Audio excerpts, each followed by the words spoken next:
Atëherë përshëndetje edhe një herë, për të dytën herë gjatë ditës së sotme. Sapo përfundoi takimi thirrur nga presidentja Osmani, që kishte për qëllim konsultimin me partitë politike për caktimin e datës së zgjedhjeve lokale. Në këtë takim, në vend të kryetarit kryeministrit Albin Kurti, isha e pranishme si përfaqësuese e lëvizjes vetëvendosje, dhe sa i përket lëvizjes vetëvendosje, ne paraqitëm qëndrimin tonë, që është jashtëzakonisht me rëndësi që zgjedhjet lokale të mbahen sa më shpejt aq më mirë. Tani, nëse zgjedhjet shpallën nesër, është mundësi edhe data 5 tetor, por po ashtu edhe data 12 tetor apo data 19 tetor. Këto ishin 2 apo 3 data që u përmenden më së shumti. Në fakt, shumica e përfaqësuesve apo kryetarëve të partive politike ishin për 12 apo 19, ndonse qëndrimin e paraqesin ata vetë, por sa i përket lëvizjes vetëvendosje, qëndrimi ishte që sa më herët që shpallen aq më mirë, duke pasur parasysh që mund të kemi edhe ballotazh, prandaj edhe duke pasur në vëmendje motin e ftohtë dhe të tjera si këto që mund të vështirësojnë situatën, ne jemi të pajtimit që ato të shpallen sa më herët. Siç e dini, tashmë lëvizja vetëvendosje ka nisur me shpalljen e kandidaturave, gjithsesi aty ku udhëheqim, në komunat të cilat ne udhëheqim, kemi bërë të ditur që vazhdojmë me kryetarët e njëjtë, pra edhe në Dardan apo Kamenic, me kryetarin Kadri Rahimaj, edhe në Podujev, me kryetarin Shpejtim Bulliqi, edhe në Shtime me kryetarin Qemail Aliu, sot vazhdojmë me Gjilanin e kështu me radhë, pra shumë shpejt do t'i kemi të gjithë kandidatët për kryetarët komunave. Pra për vetëvendosjen është e rëndësishme që ky cikël të përmbyllet për të nisë apo për të vazhduar me procedura tjera me listat zgjedhore për asamble komunale. Prandaj nëse keni pyetje, unë jam e hapur.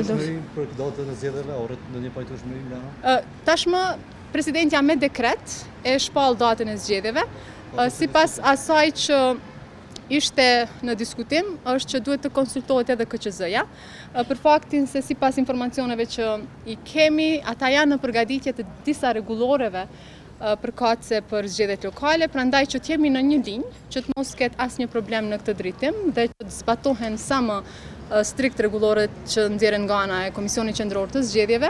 U tha që do të ketë edhe një konsultim me KQZ-n, por natyrisht që kjo tashmë është në dorë të presidentit. A do të vendosje në koalicion për Prishtinën? Secilin prej kandidatëve apo kandidateve do ta bëjmë publik me kohë, me radhë, A keni vendosur sikur e kemi bërë deri tani. Pra edhe një herë me radhë, me kohë, secilin. A do t'jeni në koalicion me Guxon edhe Alternativën edhe në këto zgjedhje? Edhe një herë, pra ne ende nuk i kemi detajet e kësaj çështje, domethënë nuk i kemi detajet se si do të futemi në këto zgjedhje, por me kohë do t'i keni. A patë ndonjë sa i përket ngjarjes politik që jemi tani për qeverinë e re? Kishte, por jo kështu me mikrofona hapur. A ka pyetje tjera? Ju kërkoi presidenti të ndërmarrë veprime më të Presidentja edhe në letrën që e ka drejtuar për Kuvendin e Republikës Kosovës, pra kryesuesit së ancës, i kishte kërkuar që të gjitha partitë politike kanë për obligim që të gjejnë mënyrën që të diskutojnë, që të gjejnë mënyrën për të dalë nga kjo situatë. Të njëjta qëndrime natyrisht i paraqiti edhe sot, ndonse siç e thash jo formalisht apo me mikrofona të hapur, por gjatë fazës së konsultave.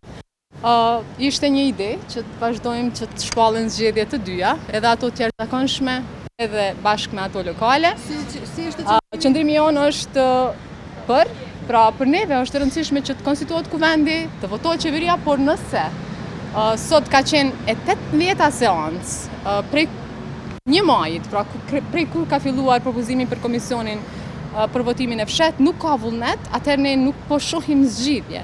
Prandaj edhe PDK-ja u pajtua, besoj që edhe kryetari i PDK-s mund ta thotë këtë. Ideja ishte e imja, për faktin se edhe sot e përmenda në paraqitjen para mediave, për ata që kanë qenë aty, dhe ju referuan asaj deklarate, dhe unë isha shumë e vullnetshme që diskutojmë edhe për këtë, por ju e dini që duhet ta konstituojmë kuvendin, duhet ta shpërndajmë kuvendin, por për këtë duhet marrëveshje politike. Edhe një herë për ta qartësuar, qëndrimi i lëvizjes është që të konstituohet kuvendi, të votojë qeveria, por me që nuk ka vullnet politik, mund t'i kemi të dyja zgjedhjet bashkërisht. Faleminderit.